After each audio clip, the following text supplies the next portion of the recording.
как в Республике Башкортостан создано региональное отделение. А в целом Русскому географическому обществу уже более 170 лет. Основано оно в 1845 году. И это первая и самая старейшая общественная организация нашей страны. Тема сегодня очень интересная. Международная аэрокосмическая школа имени космонавта-испытателя Урала Султанова. И разрешите вам представить инициатора, руководителя, бессменного идеолога этой школы. Собственно, он ее придумал, ежегодно проводит. Это член Русского географического общества Аброщенко Вячеслав Васильевич.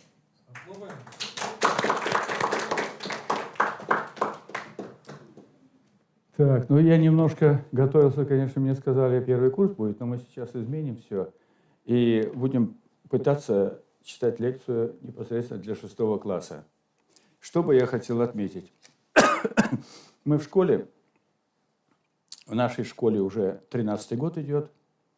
Мы ежегодно где-то от 100 до 150 школьников у себя в течение 10 дней обучаем, 2 заезда по 10 дней. И, соответственно, значит, там у нас свои программы есть. И если мы первоначально, значит, в школе обучали 10 класс, 11, первый курс института, второй курс института и техникума, то сегодня мы твердо решили, вот уже 5-й год обучаем детей 6, 8, 6, 7, 8, 9 класс. То есть вот как раз вот самое главное у вас. Почему мы так решили? Потому что 6, да и уже некоторые говорят, надо уже с 4, с 5 класса, 6 класс – это самый такой, который должен думать о выборе своей профессии. Уже сегодня вам нужно задумываться, почему.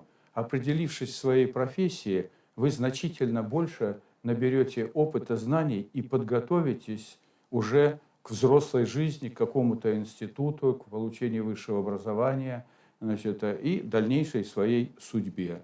И, конечно, здесь вот сегодня, наверное, я думаю так, вы, наверное, некоторые задумались, но аэрокосмическая школа, в которой изучают точные науки, физика, математика, астрономия, значит, конечно, авиация, космонавтика. И вдруг, допустим, кто-то из вас скажет, а я планирую быть географом, или, допустим, врачом, или, допустим, там поваром планирую. Я хочу сказать, что в космонавтике сегодня все специальности без исключения нужны. Все специальности. И повар, и географ, и врач, и инженер, и металлург, и так далее. Самое, что интересно, что сегодня по космосу работают и сосредоточены самые сильные умы не только России, но всего мира. И все, что передовое есть в мире, применяется сегодня в космосе. Ну, вы можете сказать, а как вы сами-то в космос зашли, почему этим занимаетесь? Но я хочу сказать, значит, в свое время, значит, «Молодая гвардия» издательство выпускало книги Эврика. Эврика – это «Я нашел».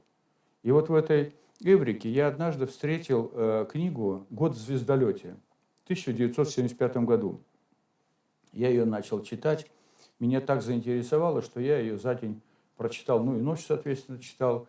Значит, я был очень удивлен. Почему? Потому что «Год в звездолете» – это подготавливали космонавтов-испытателей для полета в длительные, значит, командировки в космос. Длительные командировки в космос в течение года. Сегодня, конечно, это уже для нас обыденность, когда космонавт летает год. Вот сейчас непосредственно меня ждет космонавт Корниенко, Герой России, прилетел, которую мы сейчас будем встречаться на 3 дня. Значит, он летал целый год в космосе. Кроме того, что полгода он летал, но год у него есть, который был в космосе. Значит, и, соответственно, вот в этой книге «Год в звездолете», значит, было 3 человека, 3 испытателя, которые на себе перенесли все тяготы и лишения, которые должны были их ожидать в космосе, космонавтов. Ну, они это выполнили. Значит, космонавты, как видите, уже летают год. Сейчас уже, значит, рассматривается вопрос полет на Луну, на Марс, на Венеру, где уже, допустим, ну, говорят, допустим, на полет на Марс 524 дня будет. Ну, это с нашей техникой. Если придумают новые двигатели, сейчас говорят, плазменные двигатели уже есть, когда можно будет за 2 месяца туда-обратно слетать. Сегодня пока 524 дня планируется. И, конечно, для этого должны все ученые России внимательно смотреть от питания до здоровья, до всех других, значит, проблем, которые могут там возникнуть. Мало того, что возникнуть, простой пример, значит, туда должны подобрать тех людей, которые смогут сами принимать какие-то решения. То есть это должны быть люди наиболее, значит, решительные. Почему? Потому что связь, если, допустим, космонавт оттуда в центр подготовки космонавтов запросит какую-нибудь аварийную ситуацию, как узнать, то эта аварийная ситуация, которую расскажет космонавт, и будет 45 минут идти сюда. За это время, конечно, с космическим кораблем может что-то случиться. Поэтому, конечно, очень такой важный, щепетильный вопрос, значит, подготовка космонавтов, испытателей, значит, которых у нас очень много. Испытатели не только испытывают свое здоровье, но они испытывают еще и оборудование всевозможное, аппараты и так далее. Значит, ну и вот у меня, когда я год в звездолете почитал, значит, немножко отложилось у меня, что есть космос, есть, значит, космонавты, ну и дальше у меня этого не пошло. И в 2012 году ко мне обратился Курилов Вадим Евгеньевич, который занимается непосредственно. Кто-то из вас участвовал в Олимпиаде Кубок Гагарина, на Кубок Гагарина? Наверное, все участвовали, да? Все участвовали? Все, да? Вот. Значит, и вот он обратился ко мне и говорит, прошла Олимпиада, приехало 5 космонавтов, нам необходимо вот где-то целый день свободный, можно ли к нам приехать? А у меня это была когда-то охотничья база. Я говорю, можно приехать.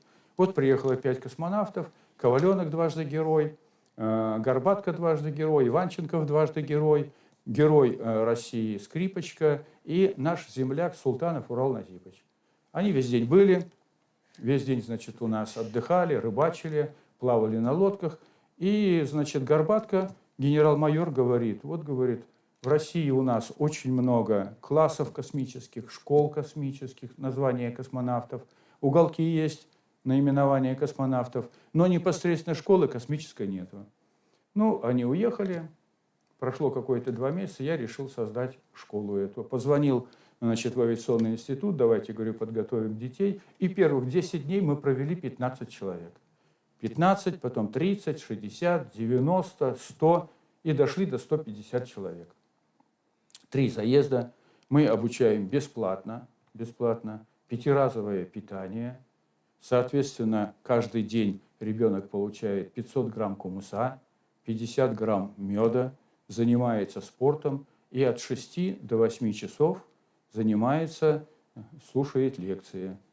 Лекции очень интересные. Почему очень интересные? Потому что мало того, что к нам постоянно приезжают читать лекции космонавты, герои России, дважды герои России, то приезжают еще и летчики-испытатели, которые испытывают. Вот мало кто знает, что у нас в Орджоникидском районе родился летчик-испытатель, испытывает вертолеты Мухаммед Гореев, Венер Мансурович, герой России, который испытывает все типы вертолетов, которые есть в мире. У нас есть, слышали такой самолет Су-57? Это последний истребитель 5-го поколения, очень серьезный. Вот его испытывает Юрий Михайлович Ващук, герой России. Значит, это компания Сухого, значит, где, значит, тоже, значит, свои требования есть. Он тоже к нам приезжает. Вот такие вот интересные люди. В этом году приезжал генерал-лейтенант Гаврилов, значит, Николай Федорович, герой России, который сделал в Афганистане только 3000 боевых вылетов. И плюс на Кавказе 3000 боевых вылетов. Вот такие вот люди у нас читают лекции. У нас заключен договор с Академией наук, с российской, и приезжают к нам читать лекции из Академии наук России Институт физики и математики, Институт механики, Институт биологии, ну и Институт, конечно, значит, молекул и кристаллов физики, от которой я говорю. Значит, приезжают читать лекции, значит, преподаватели из БГУ, а сегодня это совмещенный, значит, авиационный институт и БГУ вместе, значит, приезжают к нам читать лекции с медицинского института и с авиационного института. В том числе с авиационного института приезжает военная кафедра, которая, значит, уже как бы обучает владению оружия, сборке, разборке, значит, противогазы изучает и так далее. То есть вот такая работа в школе проводится, значит, по преподаванию. Но я хочу сказать, что у нас одна из задач, которую я буду останавливаться на этом, кроме профориентации, то есть ребятам подсказать, куда надо идти, в какие институты, в медицинский ли институт, или, допустим, в Бауна, или в наш авиационный институт. У нас, кроме этого, значит, мы занимаемся патриотизмом.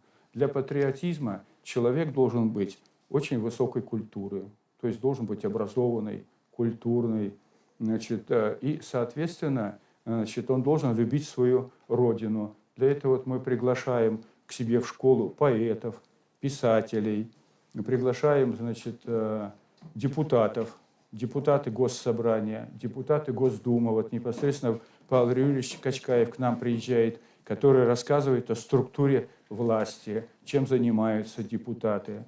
Ну, приезжают, соответственно, к нам врачи, которые читают лекции о том, как человек должен себя вести, какая должна быть гигиена у ребят, как лучше, чтобы они были здоровые и крепкие. Ну, а для этого мы, конечно, значит, у нас есть спортивная площадка, стритбол. Стритбол знаете, что такое? Ну, баскетбол 3х3, олимпийский комплекс. Я, знаете, пешком хожу в квадрат вечером с работы каждый день, и там ребята играют в стритбол. Я, бывает, до целого часа вечером смотрю, даже меньше сплю, но смотрю, как ребята играют очень хорошо. Особенно студенты наших университетов. Поэтому стритбол надо обязательно играть. Значит, у нас хороший зал теннисный, малый теннис. Значит, волейбол есть, бадминтон есть. Ну и, конечно, значит, у нас гимнастику каждое утро делают. Значит, поднимаем флаги, флаг России поднимаем, флаг Республики Башкортостан и флаг свой, значит, Международной аэрокосмической школы. У нас свой флаг есть, значит, соответственно, гимн обязательно, 3 гимна. Мы впервые 3 года назад в школе заимели свой гимн. Притом гимн очень интересный, на стихи Константина Васильевича Скворцова, это народный поэт Советского Союза, и Даутов Нур Азгатович, композитор, заслуженный, значит, деятель искусств Российской Федерации. Они нам вот такой гимн создали, и дети у нас с удовольствием этот гимн, значит, исполняют. Но надо отдать должное, что как мы подбираем с вами школьников. Тоже очень интересно. Мы берем к себе школьников только лишь, которые заинтересованы в космосе, в авиации, астрономии, физике, математике. Значит, ну вот сегодня мы еще и биологов берем тоже себе. Значит, ну можно, конечно, и другие профессии. Другой вопрос, что человек должен быть увлеченный и наиболее активный. Мы стараемся брать победителей олимпиад. Есть у нас в России, кто вот знает, кроме Гагаринской, Кубка Гагарина, какие олимпиады у нас есть в России? Есть кто-нибудь? Знаете кто-нибудь? Ну, я подскажу вам.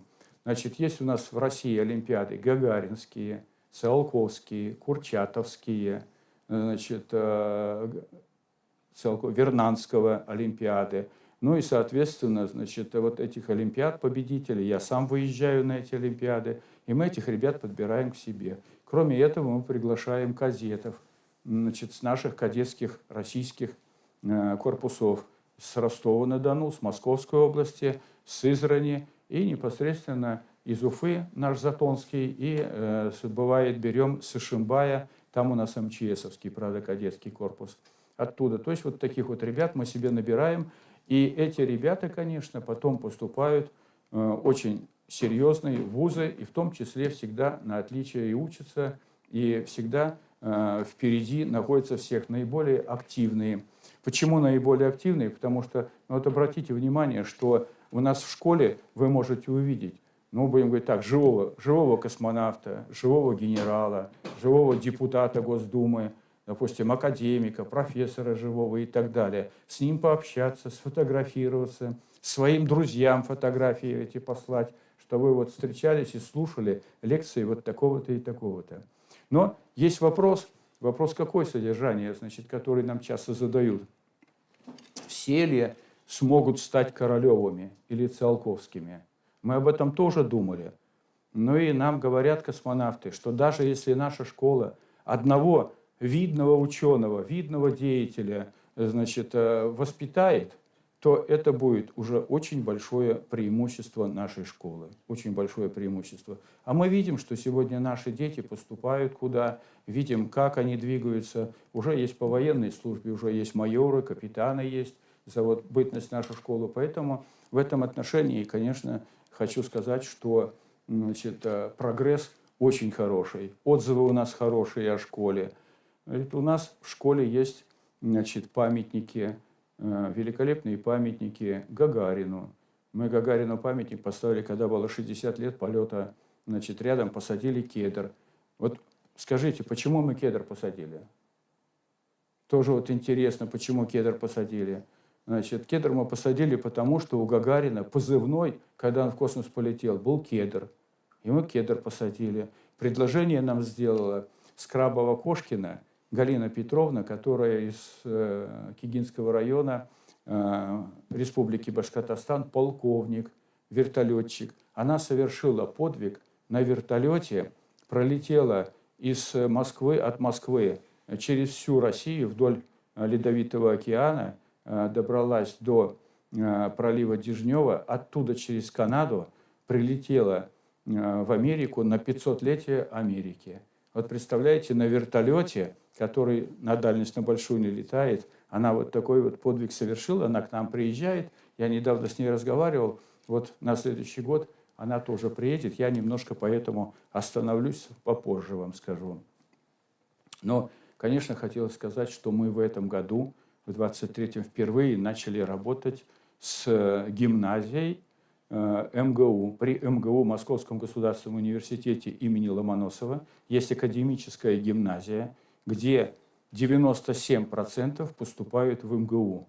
Значит, и вот мы с ними начали работать. И в этом году они впервые у нас проводили исследовательские работы. Мы запускали ракеты, запускали, значит, аппараты, и в том числе, значит, ловили сигналы спутников. Это уже у нас пока первый, но хороший прогресс. Мы сделали мастерскую, участвовали в этом специалисты авиационного института и специалисты участвовали, значит, авиационного техникума.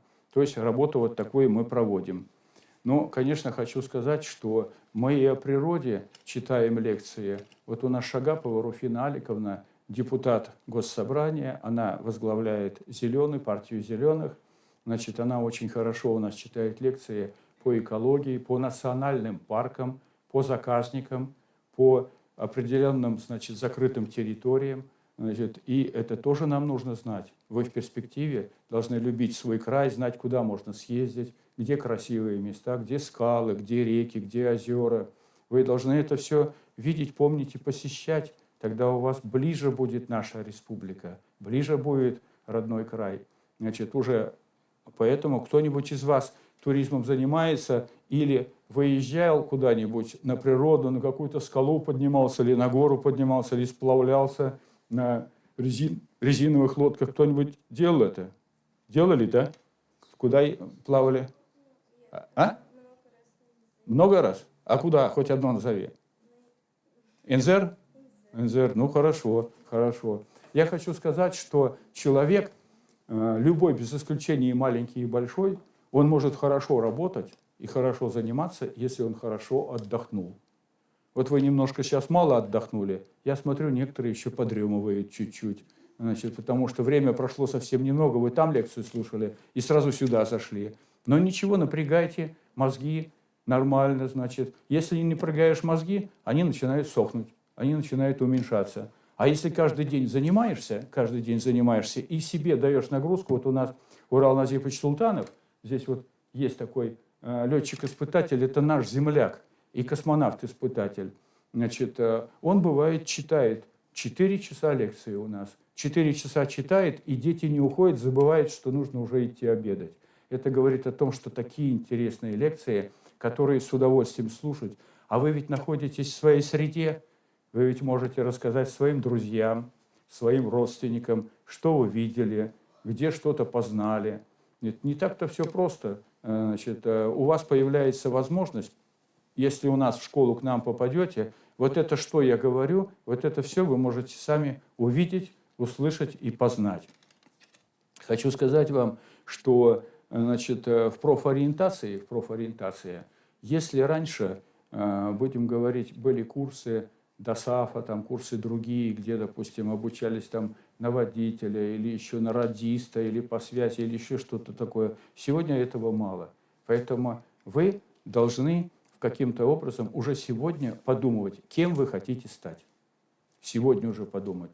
И это большое дело. Почему? Потому что вы можете пока почитать литературу, где-то подучиться, в библиотеке посмотреть книги, ну, в интернете посмотреть, соответственно. И вот это направление держать всю свою жизнь. И тогда из вас получится великолепный ученый. Не откладывайте на долгий ящик. Почему? Потому что когда, значит, вы будете говорить, я завтра выучу, я послезавтра выучу, я послезавтра прочитаю, в каждый период жизни всегда свое есть дело, свои есть мысли, и уже то, что можно сейчас сделать, не повторится. Поэтому я рекомендую, и мы по опыту знаем, что нужно сегодня уже все вот это познавать.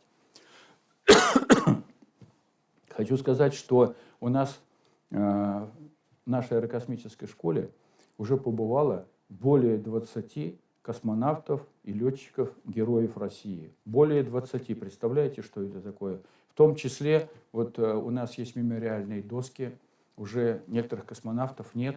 Значит, с нами сегодня, допустим, Ляхов, дважды герой Советского Союза, у нас часто читал лекции, значит, сегодня у нас мемориальная доска ему. Вот Волк Игорь Петрович, герой России, летчик-испытатель, космонавт, тоже также у нас читал лекции, сегодня его нету, потому что возраст идет, никуда от этого не денешься, значит. И, соответственно, мы стараемся, чтобы в школе какая-то память была. У нас 8 лет читал лекцию, значит, генерал-майор, специалист по луноходам. Он был первым механиком луноходов. Это, ну и вот в том году его не стало. Мы сейчас ему тоже заказали мемориальную доску для того, чтобы детям рассказывать, кто он такой. Сегодня лунная программа у нас восстанавливается полностью. Значит, мы когда-то первые на Луну попали. Сегодня мы опять начинаем этим делом заниматься. И вот вам уже можно попасть вот на лунную программу, на марсианскую программу, на программу заниматься Венерой и так далее. Значит, ничего сложного нет. Я хочу сказать, что вот мы, встречаясь с космонавтами, значит, с ними разговариваем. А кем вы были? Вот если первые космонавты, которых было всего 20 человек, там Гагарин и другие, они были все военные. Все летчики, у них был определенный рост, не более 1,64 м, допустим, и так далее. То сегодня в космос летят все без исключения. И инженеры, и врачи там, и так далее. Значит, вот непосредственно Корниенко Михаил Борисович, с которым я сейчас поеду встречаться, значит, он провел 200 опытов всевозможных значит, в космосе. Он был вначале даже сержантом, милиционером был.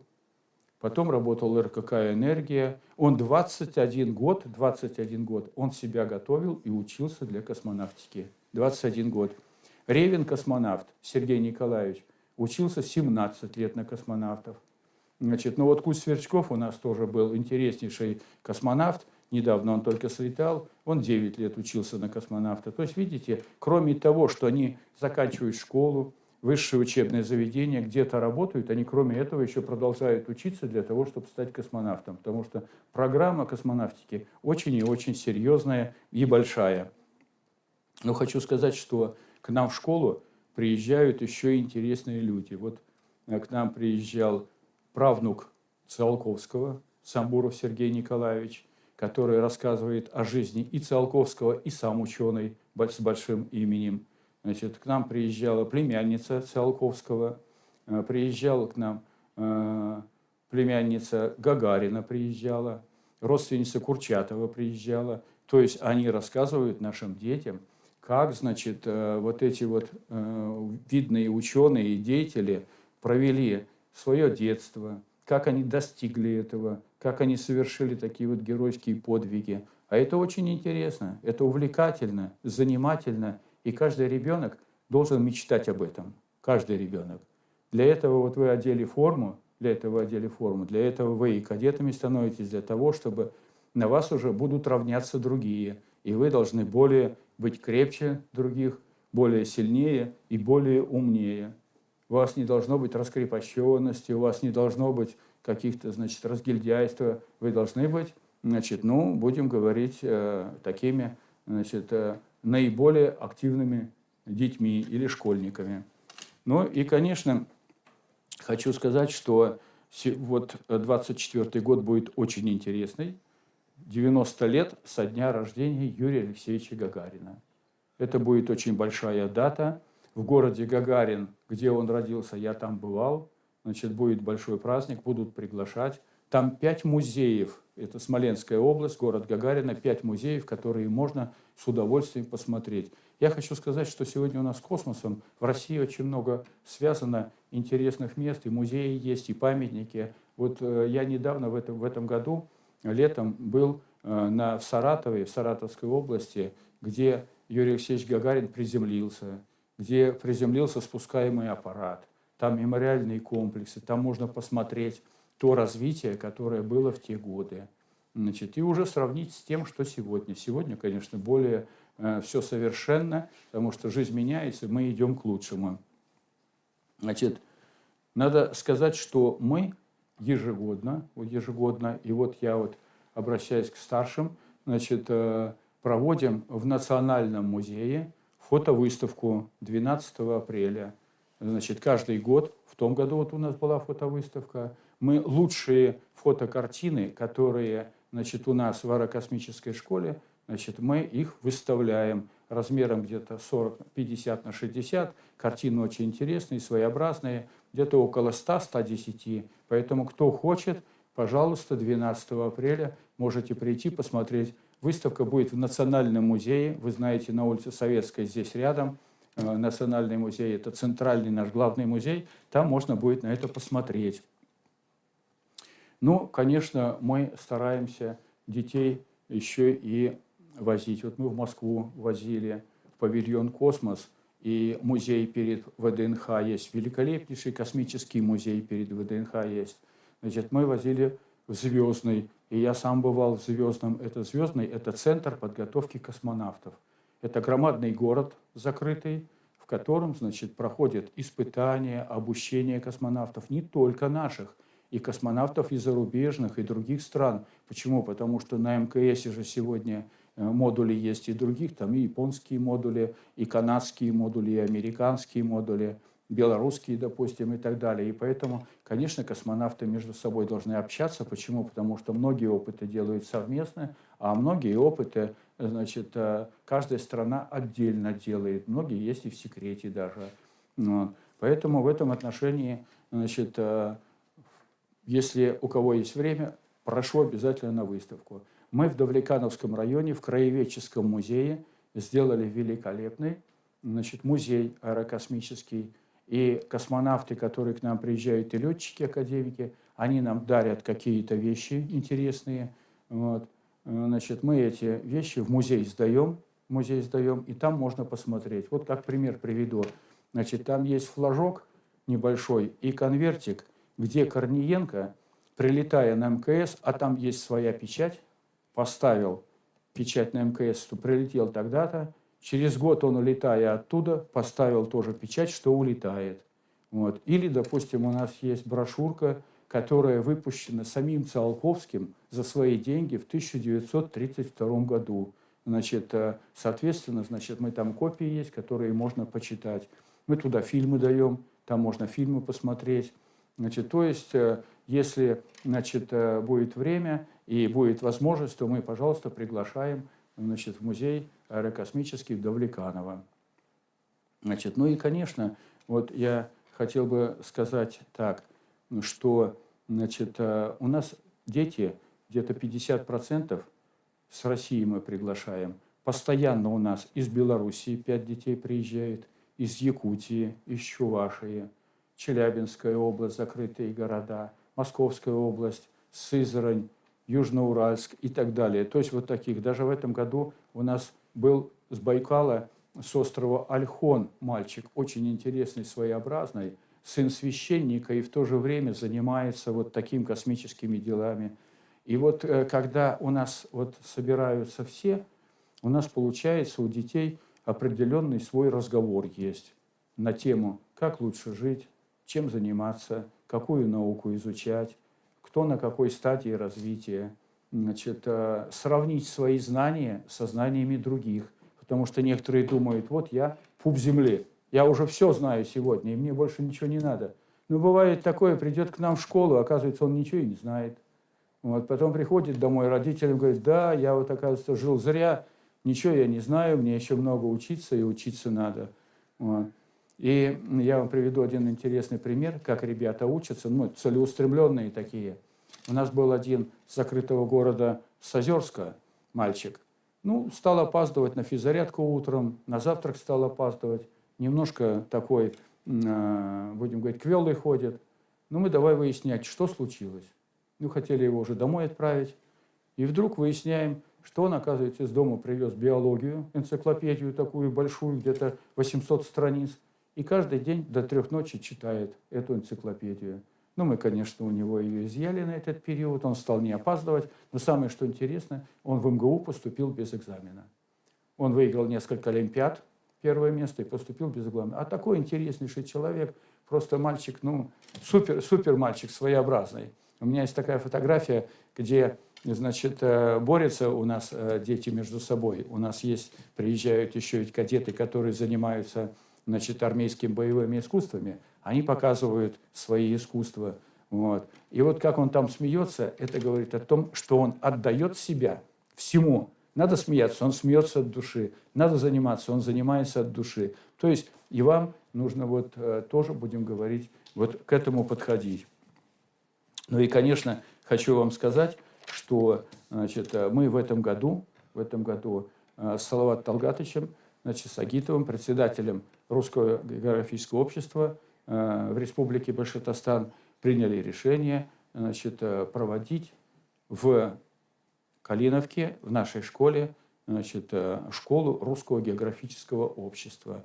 То есть собрать детей, наиболее активных, которые занимаются археологией, экологией, историей, краеведением, изучением своего родного края, природы. То есть тех детей, которые, будем говорить, что-то сегодня уже хотят. И им дать дополнительные знания сверхшкольной программы. Дополнительные знания за счет чего? Метод хотим сделать такой же, как в аэрокосмической школе, чтобы приезжали интереснейшие ученые, значит, Русское географическое общество, вы же прекрасно знаете, что это все путешественники в России в царский период, все путешественники, знаменитые сами, от Пржевальского до, в республике у нас, Ханыков был член Русского географического общества, губернатор Уфимского края, значит, Даль, член Русского географического общества, у нас в Башкирии был. У нас, значит, великолепно родился Иван Аксаков, уникальный человек, значит, он получил в то время за описание, значит, ярмарки Константиновскую медаль Русского географического общества. Ну и, соответственно, вот такие вот люди, значит, они достигли тоже каждой в своей области своих результатов. И здесь вот мы хотим подобрать, чтобы лучшие путешественники, такие как Чигадаев, обязательно, что пришли, читали лекции. Допустим, тот же Мартыненко Василий Борисович, который доктор-профессор, может рассказать о растениях очень хорошо, о парках, о, значит, скалах, горах, природа. А сегодня это всем надо, без этого жить нельзя. Поэтому, значит, вот в этой школе, значит, соответственно, будут волонтеры. Я так думаю, что с пединститута будут подбирать наиболее лучших студентов, которые будут в школе и жить, и заниматься детьми. Ну, а дети будут познавать.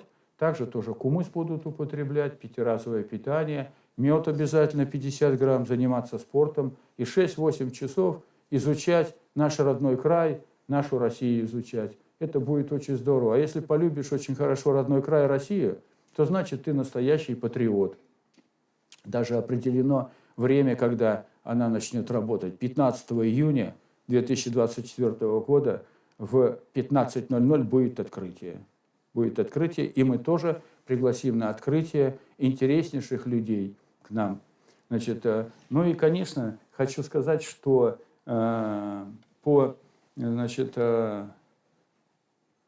сегодня у нас, вот непосредственно по Русскому географическому обществу и по гуманитариям, которые у нас сегодня здесь в пединституте, я хочу сказать, что сегодня очень много работы будет геологической, исследовательской, географической. Почему? Потому что у нас сегодня в России уходят компании иностранные, которые, искали ископаемые, которые открывали новые месторождения. И сегодня потребность громадная в наших специалистах, наших геологах, наших географах, наших краеведов и так далее.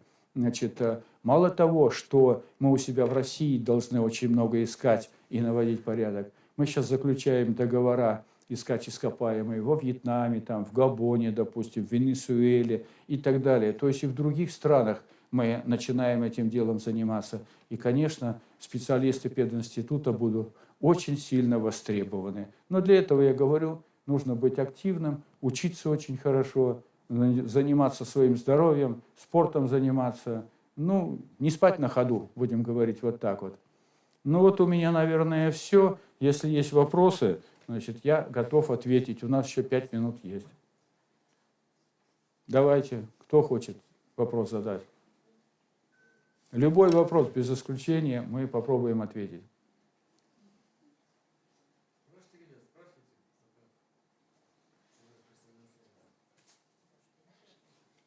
Ну, я задам. Кто каким спортом занимается? Есть кто спортом занимается? Каким? А? Молодец, молодец. Это очень хорошо. У нас из Ростова приезжала 4 года кадетка, милиция такая. Она была чемпионом Ростовской области по боевым армейским искусствам. Кроме этого, она пела, очень хорошо махала шашкой. Сегодня она поступила в Государственный Ростовский университет на кафедру кибербезопасности. Очень хорошо. Еще у кого? Очень великолепно, смелое, это большое дело, рискованное, вот уже подготовка у тебя идет на Луну. Ты можешь сама будешь принимать решения там, это очень хорошо, здорово. Продолжай также заниматься. Спорт, я хочу сказать, это не нагрузка, а это параллельно в жизни, каждый должен заниматься спортом. Спорт дает активность, работу мозга, кровеносные сосуды лучше и так далее. Поэтому занимайтесь все спортом без исключения. Как Суворов говорил, в здоровом теле здоровый дух. А в слабом теле и здорового духа нету. Еще вопросы? Да не стесняйтесь, задавайте любой вопрос. Давай, говори. Вот что хочешь сказать? Головой крутишь, что хочешь сказать? Говори. А? Как?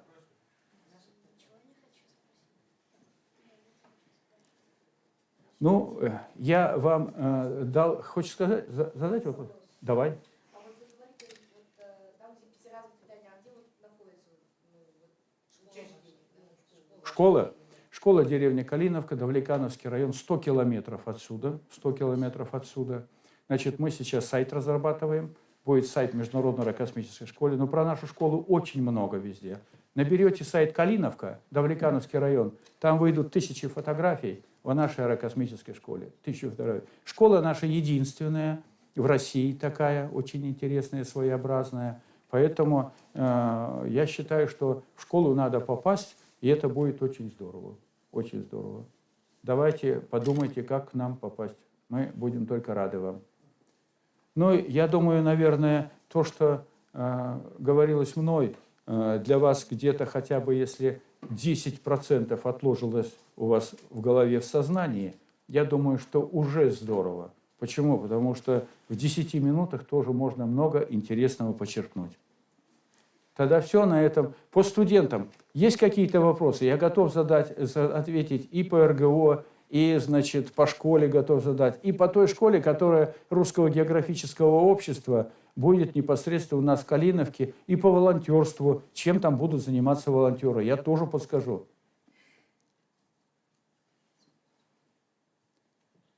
Ну, тогда я вам отвечу, чтобы вы другим рассказали.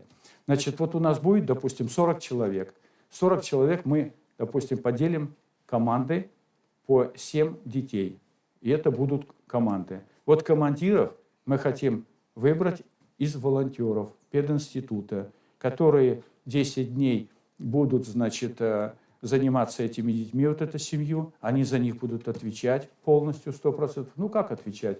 Чтобы дети встали, не забыли тапочки одеть, не забыли, допустим, там майку поменять, допустим, на свежую и так далее. Чтобы они вовремя покушали, чтобы хорошо покушали. Ну и, соответственно, значит, мы этому делу помогаем. 10 дней бесплатное питание, пятиразовое хорошее питание. Ну и кто хорошо себя будет вести, значит, вот Юлия здесь, значит, она, наверное, подготовит грамоты хорошие, благодарство хорошее, значит, и кто хорошо из волонтеров будет работать, значит, а я хочу еще сказать. Дело в том, что любая вот такая работа волонтерская, в принципе, она активизирует человека на организацию труда. То есть этот волонтер, он начинает разбираться в психологии, в социологии начинает разбираться, в идеологии начинает разбираться. Он уже начинает думать, этот хороший, этот плохой, этого надо помочь немного, этому надо подсказать, а этот уже сам пошел в гору. И вот для этого, чтобы вот этим разбираться, нужно обязательно этим делом заниматься. И я думаю, что в пединституте, если вот такие волонтеры будут, они в перспективе будут закоперщиками всех очень хороших дел. Ну все, спасибо.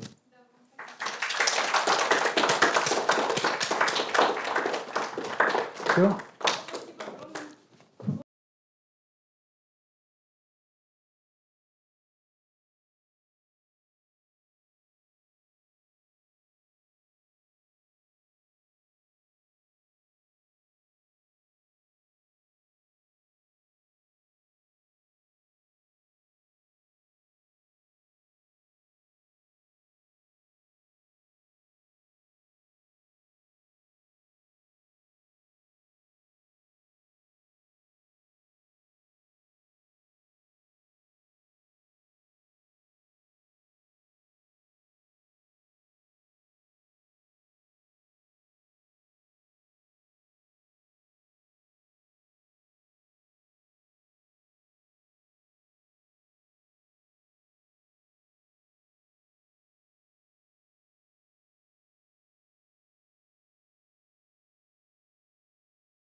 Добрый день всем, ребята. Добрый день.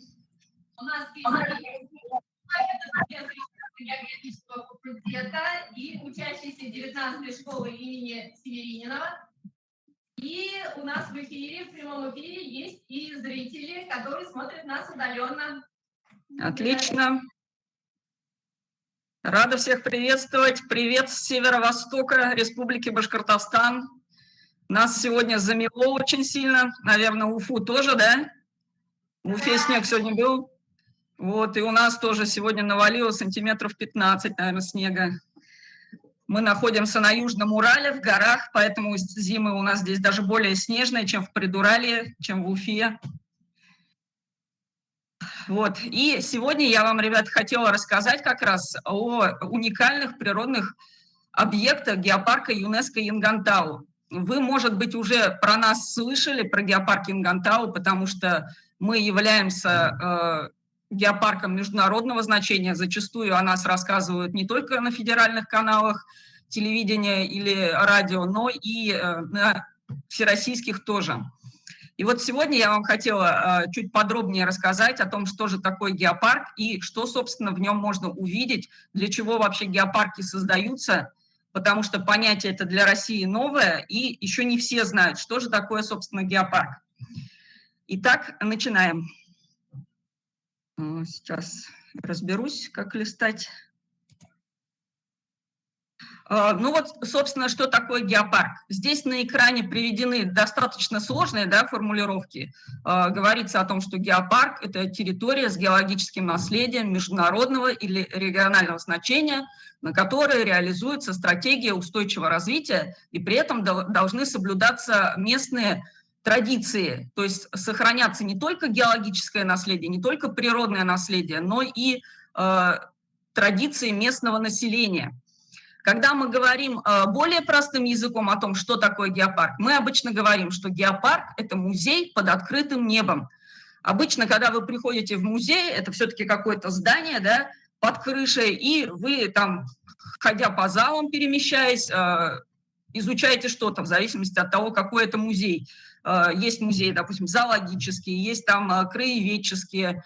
Вот. А геопарк – это, по сути, природный объект, большой очень, достаточно, и в нем есть уникальные объекты, которые туристы посещают для того, чтобы тоже познакомиться и с историей Земли, познакомиться с местными традициями, с местными жителями, узнать что-то новое не только по геологии, но и по биологии, по истории этого края и истории развития Земли в целом. Само понятие геопарки достаточно новое. Геопарки начали создаваться в Европе в конце 90-х годов прошлого уже 20-го столетия. И существует так называемая глобальная сеть геопарков ЮНЕСКО. Вот количество геопарков, которые входят в эту сеть, оно постоянно меняется. Потому что геопарк – это не то, что вот музей создан, да, и он может постоянно там, пока действуют экспозиции, пока есть сотрудники в музее, этот музей существует, и он как бы признан музеем, и музеем является. С геопарками ЮНЕСКО несколько другая ситуация. Для того, чтобы быть в этой глобальной сети геопарков ЮНЕСКО, нужно этот статус, высокий статус международный, его подтверждать каждые 4 года. Именно поэтому количество геопарков, которые входят в глобальную сеть геопарков ЮНЕСКО, меняется даже не то, что каждый год, а практически каждый месяц. На сегодняшний день в глобальной сети геопарков ЮНЕСКО 195 геопарков во всем мире, в 48 странах. Вот здесь на слайде посмотрите глобус, да, такая развернутая карта, и на ней красными точками отмечены как раз глобальные геопарки ЮНЕСКО. Надо учесть, что геопарков в мире гораздо больше, но не все из них входят в эту глобальную сеть. Вот. И посмотрите на карту России, да, вот она там приведена. На карте России, да, и всего бывшего Советского Союза вы видите только одна маленькая красная точечка, которая, собственно, расположена в Салаватском районе Республики Башкортостан. Мы единственный не только в России, но и на всем постсоветском пространстве геопарк, который входит в эту международную сеть геопарков ЮНЕСКО. То есть это очень высокий статус. И этот статус каждые 4 года нужно будет подтверждать. Вот, собственно, получается, глобальная сеть геопарков ЮНЕСКО была создана в 2001 году. В нее входят, как я уже сказала, на сегодняшний день 195 геопарков в 48 странах мира. Эти геопарки сохраняют не только какое-то уникальное геологическое наследие, но и природу в целом. И при этом еще привлекают местных жителей для развития этой территории. То есть, как правило, местные жители за счет развития туризма на этих территориях умудряются зарабатывать и таким образом, соответственно, достойно жить на этой территории. Ну, вот что касается, еще раз подчеркну, геопарк – это понятие для России новое, и многие, не понимая, что такое геопарк, думают, что это какая-то особо охраняемая природная территория, как, допустим, заповедники, национальные парки, да, природные парки, которые у нас в республике тоже есть. Но я еще раз подчеркну, что геопарк не является ООПТ, особо охраняемой природной территорией. Для того, чтобы посетить территорию геопарка, не нужно брать никаких разрешений дополнительно, как в случае, допустим, с посещением территории заповедника. Если вы придете без разрешения руководства заповедника на его территорию, то, соответственно, вам при вашей поимке, при нахождении на этой территории, выпишут штраф достаточно порядочный, да, и скажут ай-яй-яй, заведут на вас административное дело, заставят платить штраф. Вот. А отличие геопарка в том, что нашу территорию может посещать любой желающий, не покупая при этом какой-то дополнительный билет, то есть просто приезжает на нашу территорию и с нашими объектами знакомится. Для чего, собственно, создаются геопарки? Как я уже сказала, мы, во-первых, должны сохранять геологическое и в целом природное наследие, культурное наследие, то есть местные традиции, чтобы передавались из поколения в поколение, мы должны этому способствовать. Соответственно, мы занимаемся также экологическим просвещением, образовательной деятельностью в целом.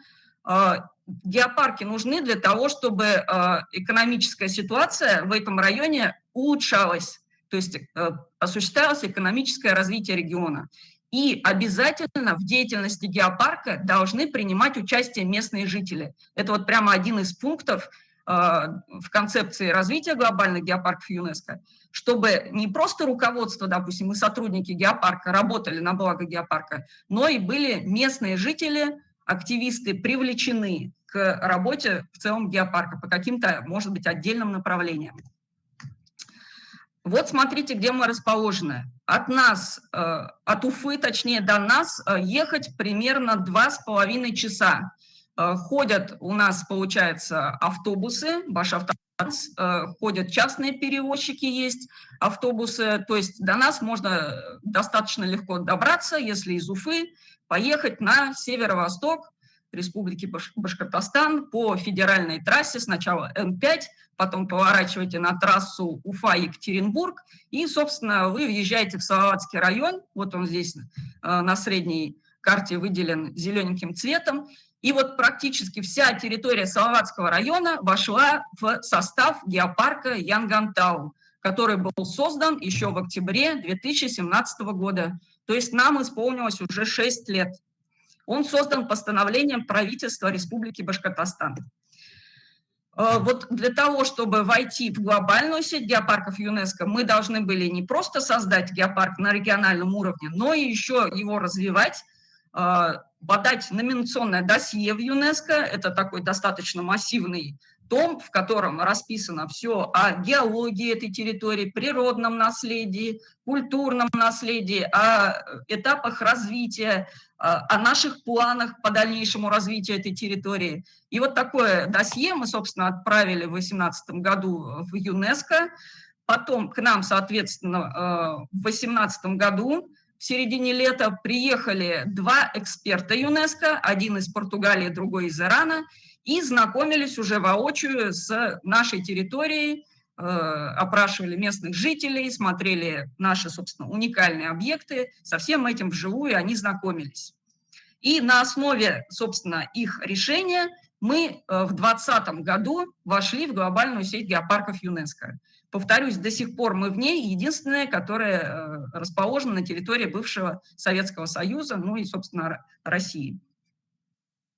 Вот. И для того, чтобы подтвердить этот статус, статус глобального геопарка ЮНЕСКО, буквально вот недавно, сейчас у нас конец ноября, а в конце октября к нам приезжали снова, потому что уже прошло 4 года, да, почти прошло 4 года, и нам свой статус геопарка, глобального геопарка ЮНЕСКО нужно подтверждать. К нам снова приезжали эксперты, на этот раз из Китайской Народной Республики и снова из Ирана.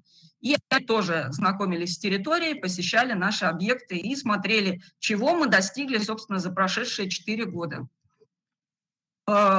И уже на основе, собственно, их анализа, который они сообщат нам примерно в декабре, извиняюсь, этого года, будет понятно, останемся мы ли глобальным геопарком ЮНЕСКО или нам нужно что-то делать для того, чтобы продлить этот статус.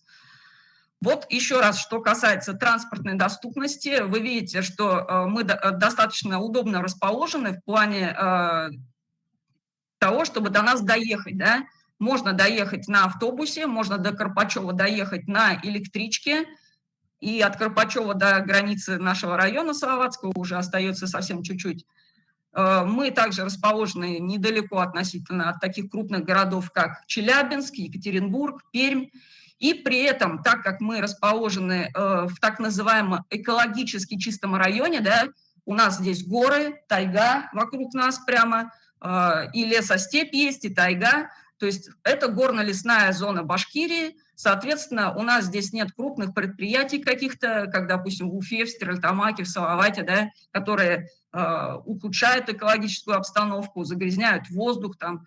У нас такого нет. У нас так называемый экологически чистый район. Свежий воздух, лес вокруг, поля. И все, в общем, хорошо в этом плане. Вот что касается, собственно, уникальных объектов, которые у нас есть.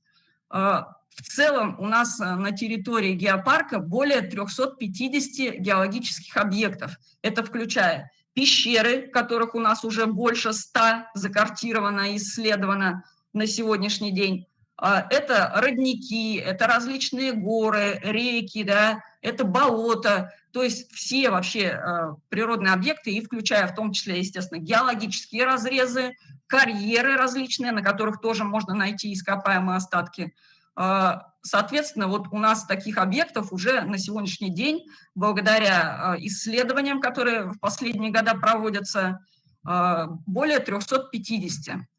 Из них 3 объекта имеют международный статус. Это, собственно, георазрез Мечетлино, стратотипический разрез мирового уровня.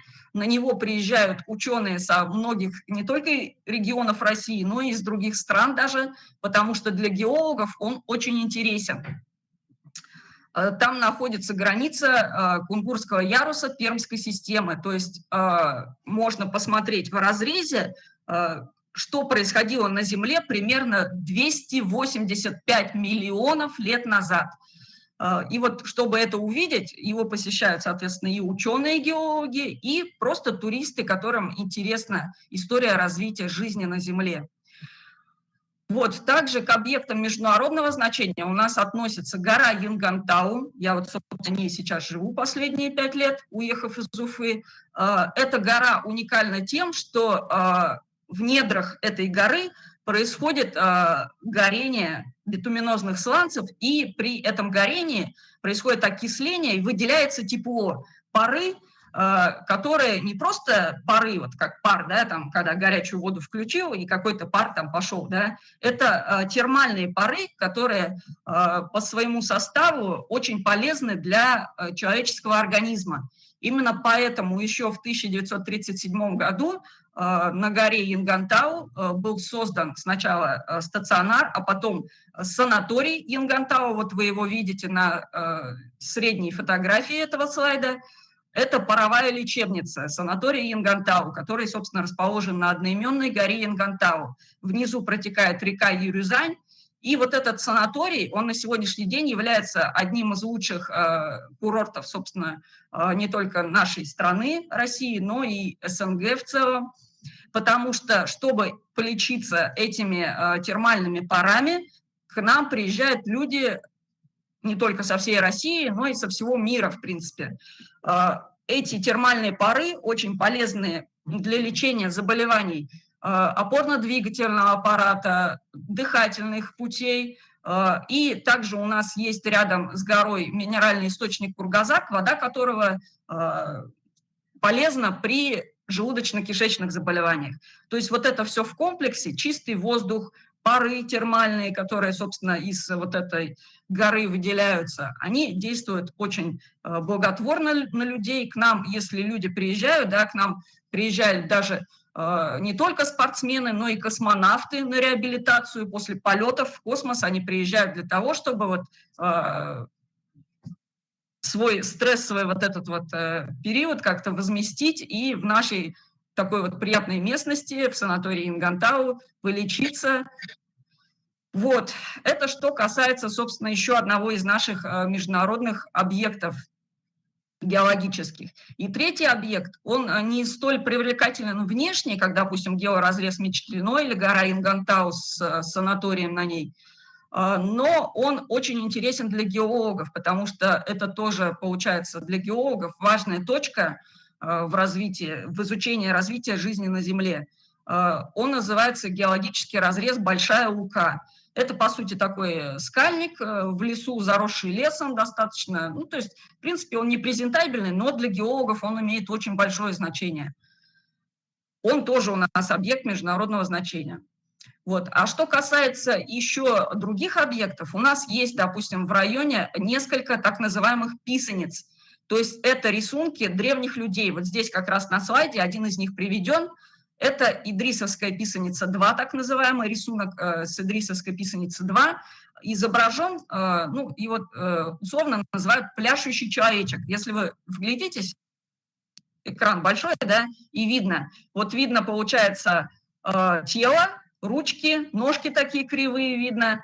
И вот этот рисунок, его нарисовали древние люди, датируется он примерно, ну, нарисован примерно 5-10 тысяч лет назад. Представляете, когда люди еще вот жили в пещерах в те давние времена, они охры рисовали на скалах, возле входа в пещеры, либо просто на скальных обрывах вдоль реки Юрюзань.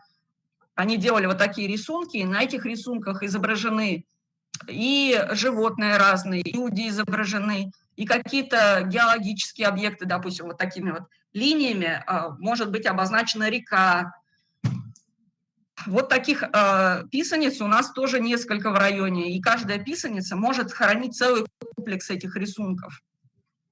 А еще у нас есть в районе более 40 памятников археологии. Это различные селища, курганы, есть Турналинское городище времен Золотой Орды, то есть тоже те места, на которых когда-то жили люди, и сейчас на этих местах археологи, проводя раскопки, находят разные артефакты, допустим, там наконечники стрел, клинок, или, допустим, там возле в Лагерском кургане нашли шлем, и что полностью сохранившийся шлем древнего вот башкирского воина.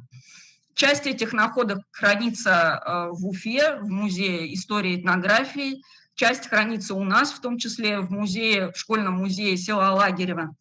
О нем я еще упомяну.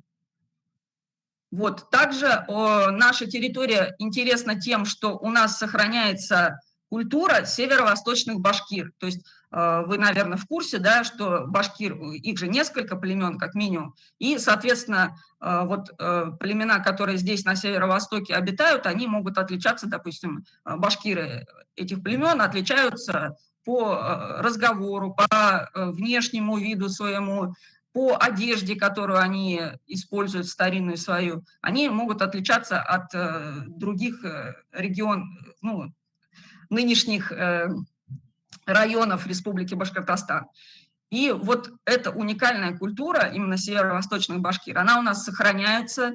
Есть общество краеведов районное, есть, допустим, почти в каждой деревне есть бабушки, ну, как правило, это женщины, да, пожилого возраста, мужчин там не очень много, которые хранят вот эти традиции, хранят одежду старинную, проводят различные сборы, мероприятия, общаются между собой, чтобы помнить свою историю, свою культуру и передавать ее другому молодому поколению.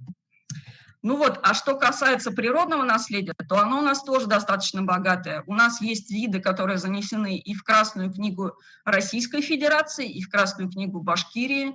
Это и достаточно большое количество видов растений, 55 видов на сегодняшний день выявлено, и 23 вида редких животных, допустим, такие как сапсан, вы, наверное, про него слышали, это одна из самых быстрых птиц в мире, которая при пикировании развивает скорость больше 350 километров в час. Представляете, вот когда сапсан на свою добычу пикирует, он, получается, питается другими птицами меньшего размера, он, соответственно, может развить скорость 350 с лишним километров в час. Вот здесь вот, если вам меня видно, у меня как раз есть вот такой рисунок, который мне подарили местные школьники из села Мурсалинкино. Гравюра такая, на которой как раз вот эта птица изображена. И дело в том, что здесь у нас на северо-востоке республики по скальным обрывам рек Юрюзань и Ай эта птица достаточно обычна, хотя вообще она в Красной книге России, то есть редкая, охраняемая. Еще у нас есть памятники природы, это болоты, допустим, Аркауловское болото, Лагеревское болото, на которых произрастают редкие виды растений, и в целом, допустим, оно уникально.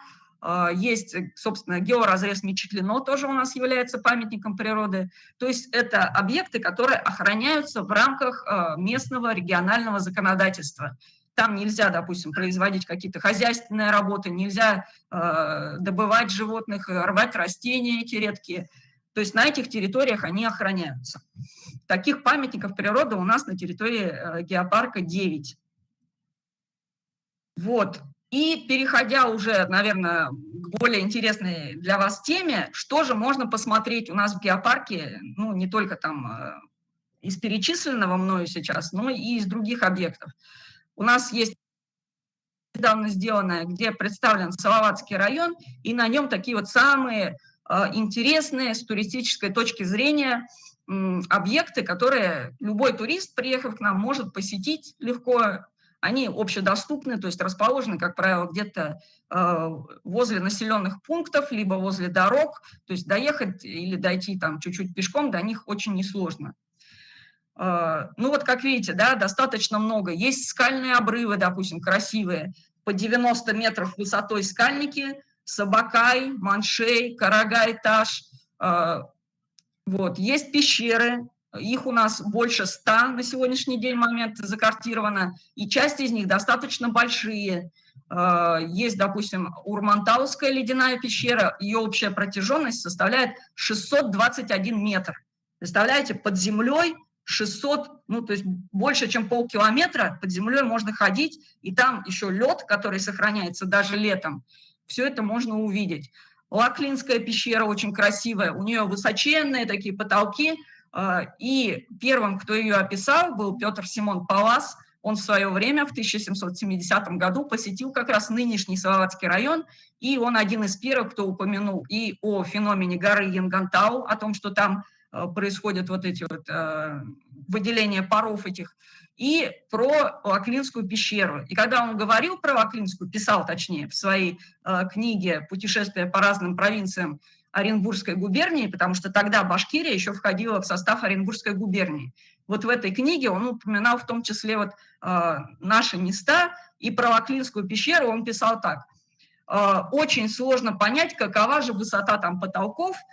Это я уже своими словами пересказываю. В общем, получается, он говорил, что не совру, если скажу, что в этой пещере может поместиться высокая сосна в полный рост, стоящая. Вот представляете, да, сейчас мы с вами, если пещеры посещаем, мы обычно ходим с фонариками, да, редко кто туда с телефоном фонариком зайдет, в основном это все-таки какие-то фонари мощные, и даже сейчас, зайдя в пещеру Лаклинскую с мощным фонарем, только-только вот потолок вот там можно разглядеть. Если со слабым фонариком, то луч фонаря просто не достанет до потолка. А если пойти там с фонариком на телефоне, то вообще увидишь только камни под ногами.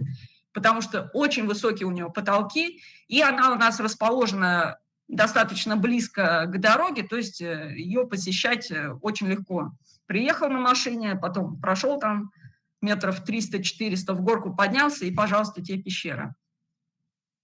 Вот, у нас есть источники различные, самый известный из них это источник Кургазак с минеральной водой целебной. У нас есть при санатории цех розлива, и там эту воду бутилируют, разливают, соответственно, в бутылки разного объема, 0,5, 1,5 литра, 5-литровые. И с недавних пор у нас еще выпускают, получается, не только минеральную воду, а еще и лимонад Кургазак. Он продается, в том числе в Уфе, ну и в других там регионах России даже. Его можно купить в магазинах красное и белое. Вот здесь, получается, из этого источника его берут, бутилируют и потом уже по торговым точкам разводят. А так, в целом, у нас очень много родников здесь других, из которых в том числе местные берут воду, потому что она вкусная. Есть геологические разрезы различные. И есть различные музеи. Ну, вот давайте на следующих слайдах я вам покажу. Вот когда люди к нам приезжают, первым делом они стараются посетить визит-центр геопарка Ингантау. То есть это такая точка, бывшее кафе «Мельница», да, там, собственно, рядом с визит-центром до сих пор есть действующая водяная мельница. Ее вот видно на среднем слайде, вот, снятом с квадрокоптера сверху. Водяная мельница, которая работает за счет воды, текущей из источника Кургазак. Раньше на этой мельнице, на подобных, точнее, мельницах мололи муку местные жители. На источнике Кургазак было целых 3 водяных мельницы. Вот. Сейчас, естественно, она не используется в хозяйственных целях, но как объект вот показа тоже туристам очень интересно. И приезжая в визит-центр, соответственно, от его сотрудников можно получить максимум информации о нашем геопарке. Куда съездить, где там остановиться, ночевать, где, допустим, покушать, где там можно оставить машину, на какой автостоянке, прежде чем, допустим, уйти на сплав. Вот все вот эти вот нюансы, да, о турмаршрутах, о сувенирах, их можно получить в визит-центре. И там же можно приобрести сувенирную продукцию, часть которой сделана руками местных жителей. Это и гончарные изделия, различные куклы, обереги, картины и прочее, прочее. Почему не отображается? Ну, вот все загрузилось. Это, собственно, представлены наши сотрудники визит-центра. И есть еще такое понятие в геопарках – геогиды. То есть это местные жители, которые задействованы в работе геопарков и, живя в разных населенных пунктах района, принимают туристов и легко доступно об этой местности туристам рассказывают. У нас такие гиды есть вот в нескольких населенных пунктах. И есть еще актив геопарка, который может быть задействован в проведении каких-то мероприятий, допустим, исследований, в том числе научных, каких-то образовательных мероприятиях. Вот у нас за последние годы сложился вот такой вот актив, активисты геопарка и партнеры. Ну вот что касается турмаршрутов. У нас есть турмаршруты вообще на любой вкус. Здесь представлена карта, и можно понять, что у нас есть и сплавы, и походы в пещеры, и пешие маршруты, и комбинированные маршруты, и есть в том числе оборудованные стоянки, то есть там, допустим, стоит беседка, туалет рядом, и приехав туда, можно остановиться бесплатно на этой стоянке, провести там время. Вот, собственно, давайте чуть более подробно на слайдах с вами посмотрим, да, какие самые красивые, самые посещаемые, самые популярные места у нас есть. Да. Упомянутая мной вот Лаклинская пещера, допустим, Урмантауская пещера ледяная, одна из немногих ледяных пещер в Башкирии, где лед сохраняется даже летом. И вот здесь вот на крайних от меня справа, слева, точнее, не знаю, как от вас, слайдах, фотографиях показаны фотографии Идрисовской пещеры. Эта пещера известна не только тем, что она красивая достаточно, но видите, вот такая вот входная арка, как будто окна, их называют окна. И из этих окон очень красивый вид на долину реки Юрюзань открывается.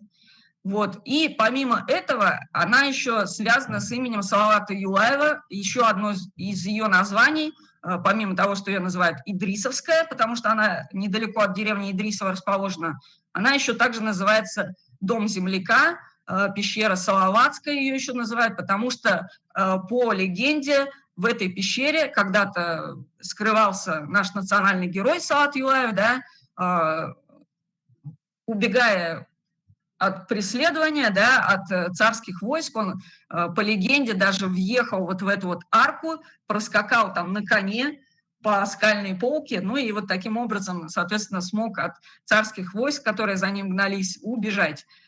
Есть вот такие вот легенды с ним связанные.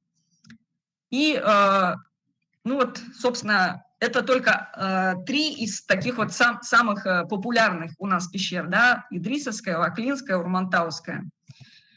У нас есть 2 сплавные реки. Сплавные – это значит, что по ним можно сплавляться. При этом они достаточно легкие для прохождения, то есть не надо быть там супер каким-то водником, да, водным туристом для того, чтобы по этим рекам сплавиться. Это первая категория сложности, то есть по ним сплавиться может любой человек. Даже с детьми там приходят на сплавы, потому что сильных порогов, перекатов там нет. Течение, естественно, есть, потому что мы в горной части, у нас горные реки, но это как раз-таки удобно для сплава, что тебе можно не грести, тебя река сама несет, да, с разной скоростью в зависимости от сезона года. Весной, понятно, течение сильнее, чем летом, но тем не менее и летом тоже очень много туристов приезжают, чтобы сплавиться по рекам Юрюзань и Ай. Как раз вдоль этих рек расположено много скальных вот таких вот высоких скальных обрывов, 70, 80, даже 90 метров высотой скальники. И там же рядом расположены пещеры, которые можно совместить со сплавным вот этим отрезком. То есть сплавился, сходил в пещеру, дальше сплавляешься. Есть фонтаны, даже вот такие вот, Лаклинский фонтан на Аю есть.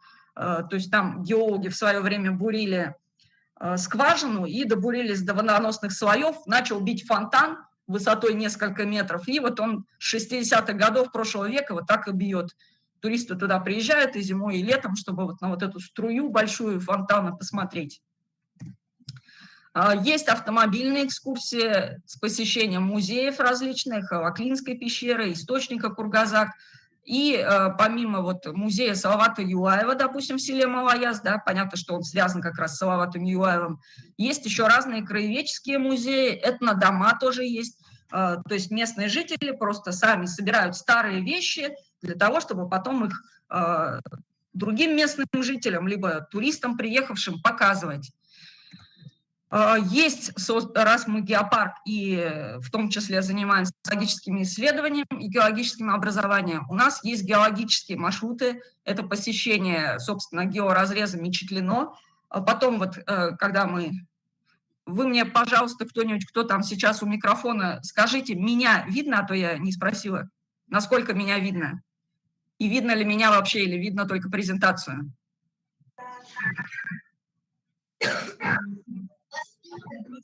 Видно, да? Ну, давайте я вам тогда вот сразу покажу. Вот что касается георазреза Мечетлино.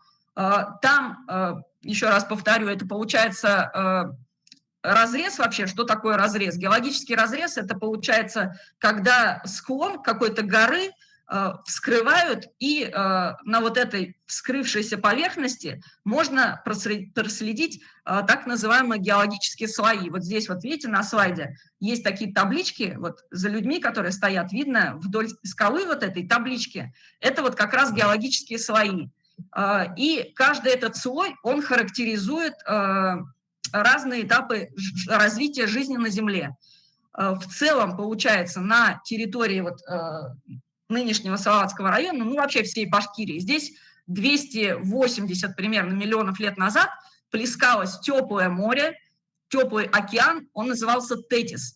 И вот в этом теплом океане, соответственно, жили разные животные, растения произрастали, потом океан начал мелеть, и вот эти все животные и растения, которые там обитали, они вот так слоями, как слоеный пирог, оседали на дно.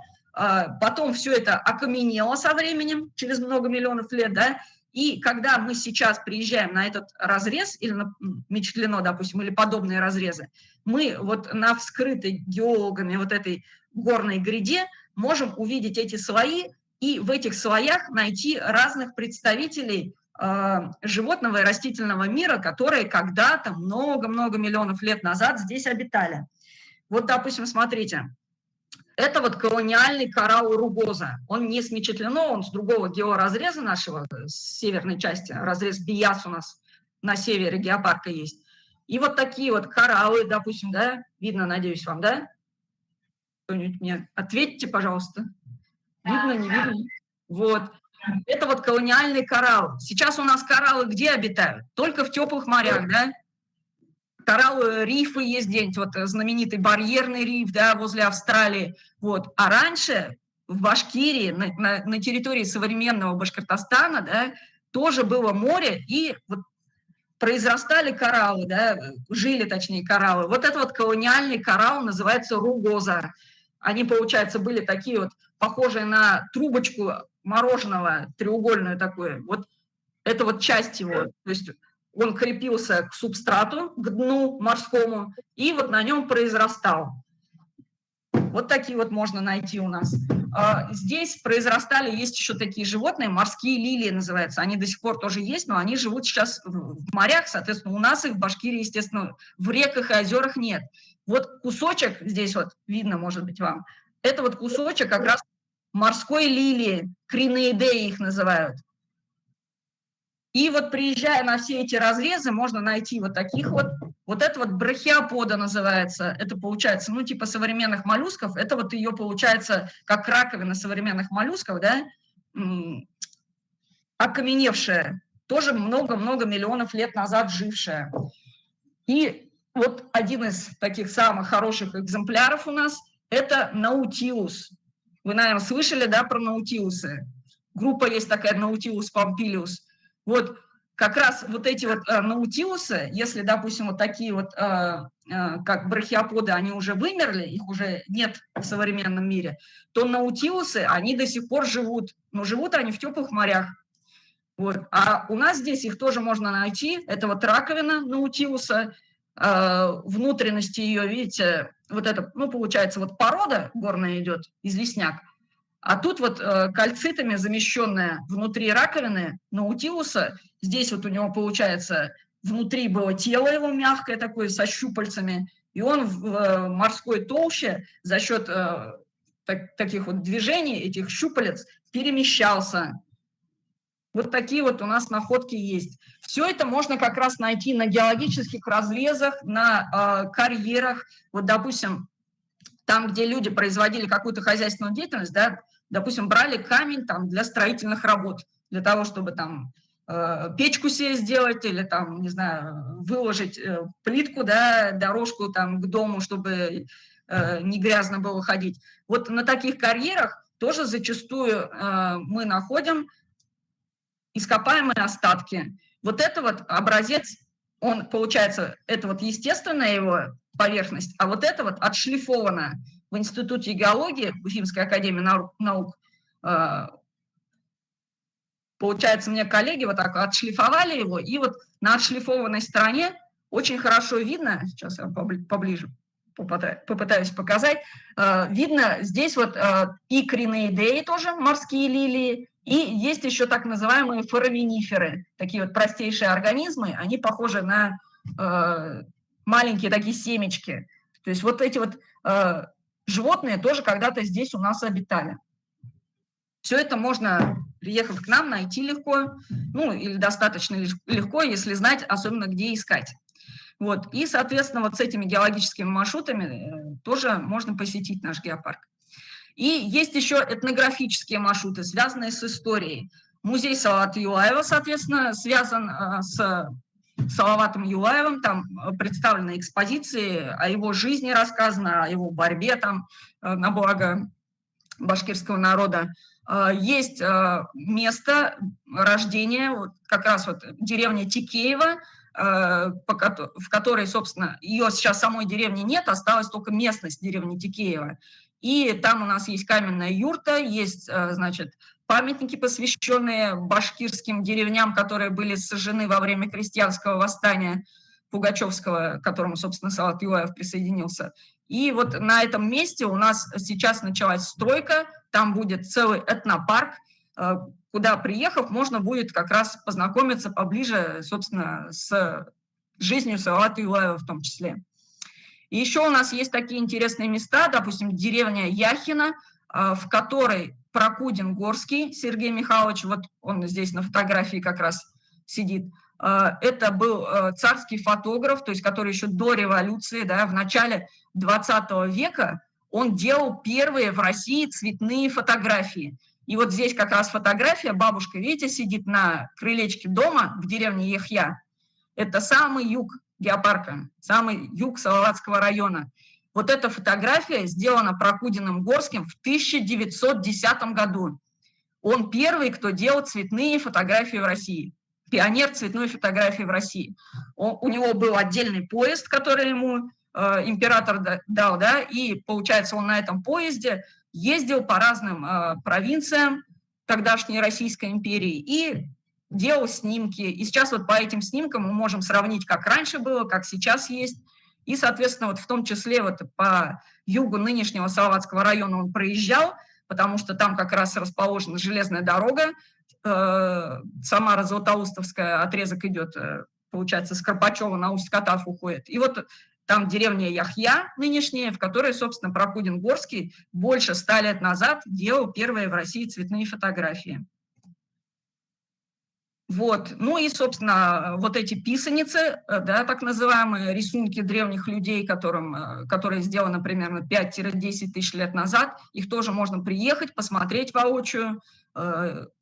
Различные там олень есть, да, косуля есть, медведь есть, пляшущий человечек есть.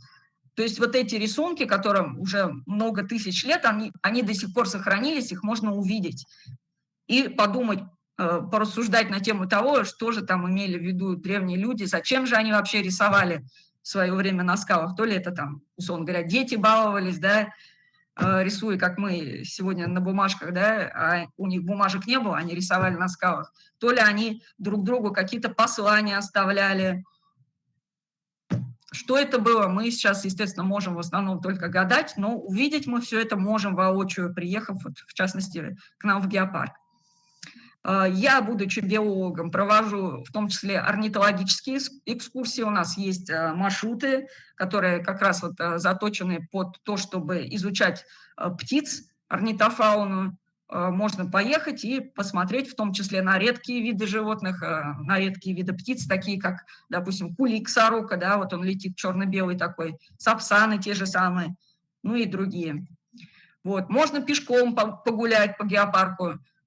Очень популярные маршруты у нас, помимо того, что вот возле визит-центра можно походить, сходить на Висячий мост, сходить на источник Кургазак, есть еще очень популярный маршрут на Большой Лимоновский гребень. Вот он как раз тут на нижней фотографии. Скальник 1,5 метра протяженностью, очень высокий, порядка 70 метров высотой. И там можно и по реке под ним подплыть, да, и вот так вот голову задираешь и смотришь на вот этот скальный массив красивый. Там еще 2 пещеры есть в нем, достаточно крупные, больше 20 метров длиной, ключевая и гребневая. Вот. И сверху, наверху, там тоже есть тропинки, можно по тропинке прийти и сверху вот так вот посмотреть с высоты на все это. Вот. А можно комбинированными маршрутами, когда одновременно ты там чуть-чуть проплыл, да, по реке, прошел сплавом, чуть-чуть там пешком, чуть-чуть там на велосипеде проехал. Такие вот разные кольцевые маршруты тоже, они продуманы, они действуют, их можно тоже посетить. Еще у нас бывает, проходят разные событийные мероприятия, это районный сабантуй, более мелкие такие, вот, допустим, там, когда какие-то местные блюда национальные учат готовить, да, допустим, баурсак там или кыстыбый, вот. Все вот эти вот конные скачки у нас каждый год проходят, соревнования районные, на которые, ну, в том числе, соответственно, можно приехать с другого района, посмотреть, как на лошадях забеги устраивают. Вот. У нас есть своя так называемая геопродукция, то есть это и то, что делают местные жители своими руками, допустим, там какие-то, ну, допустим, та же гончарная какая-то продукция, да, какие-то нагрудники, значки и прочее. И в том числе есть съедобная продукция, пирожные. Санаторий выпускает и торты выпускает, там и разные козылыки. Все это тоже под брендом Геопарка. Вот. Ну и тут совсем быстро я вам пролистну. Как я уже сказала, получается, геопарк, он должен не только сохранять, да, природу в ее там, ну, относительно каком-то первозданном виде, да, развивать туризм и в том числе вести научную и образовательную деятельность. Поэтому к нам приезжают в том числе геологи, Институт геологии приезжают коллеги с Екатеринбурга, с Казани, с Москвы, с Питера, даже с Якутии приезжают для того, чтобы на наших геологических разрезах или карьерах изучать как раз нюансы, которые вот связаны с какими-то отдельными там геологическими дисциплинами, да.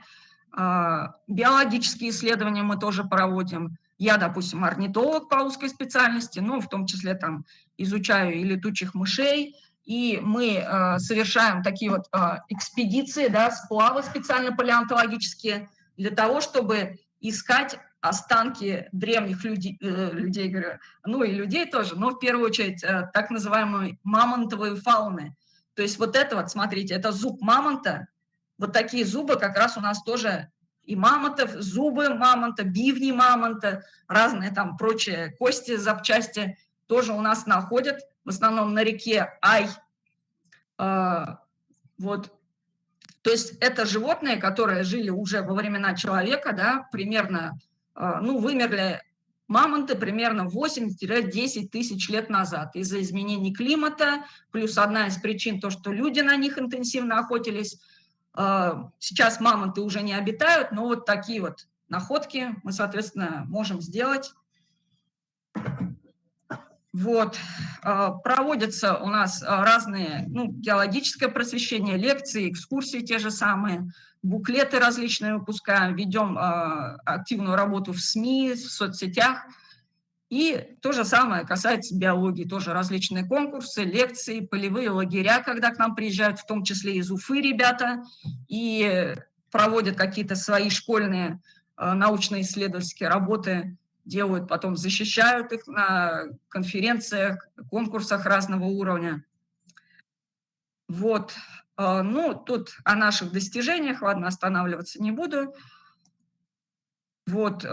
И так как мы геопарк международного значения, то, соответственно, мы обмениваемся информацией, опытом, обмениваемся с коллегами из других стран. Бывает, что, ну, сейчас уже в меньшей степени, но тем не менее, раньше выезжали там и в Китай на стажировку, и в европейские страны. Сейчас в основном у нас, конечно, контакты с нашими постсоветскими друзьями. Это Киргизия, Казахстан, Узбекистан.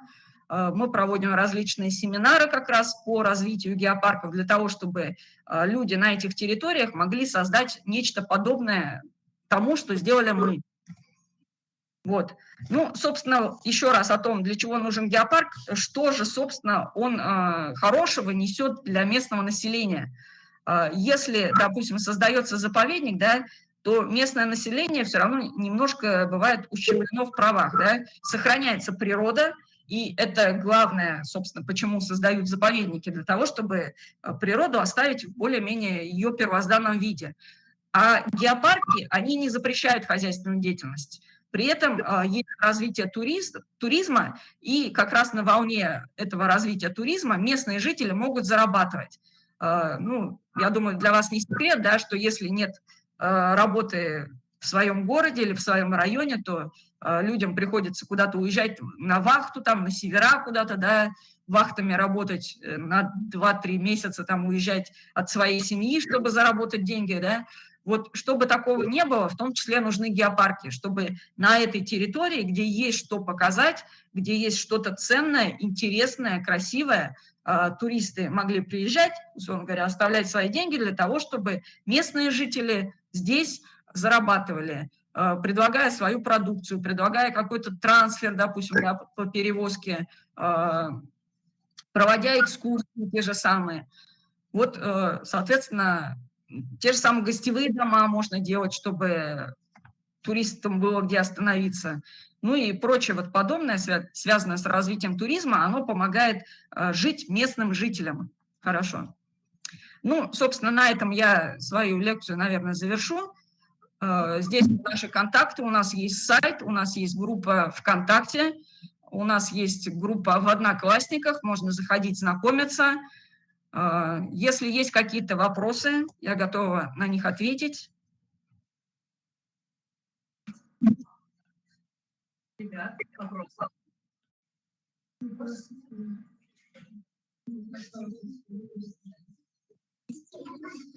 Вопросов нет, наверное, да, потому что максимально полно вам постаралась донести информацию. А желание приехать к нам появилось? Да. Берите, да, берите родителей, каких-нибудь других родственников, там, дядю, тетю, говорите, вот всего 2,5 часа езды. У нас есть партнеры, да, в Уфе, допустим, есть турфирмы, которые прямо к нам, вот, организованные группы возят, то есть даже не обязательно ехать на своей машине там или на автобусе, можно просто присоединиться к вот этой тургруппе заранее и на какие-то из объектов приехать с туристической группой от турфирмы. Баш Адвенчер из Уфы на выходные тоже, они с нами сотрудничают. То есть в любой выходной это вот просто на день взять, приехать, посмотреть на все красивое, подышать свежим воздухом. Я думаю, что это интересно. Спасибо огромное. Пожалуйста. Надеюсь, было интересно. Приезжайте к нам. Встретимся вживую. Обязательно. Ребят, помашите все, пожалуйста, туда. Спасибо. Все, всем счастливо. Спасибо за внимание.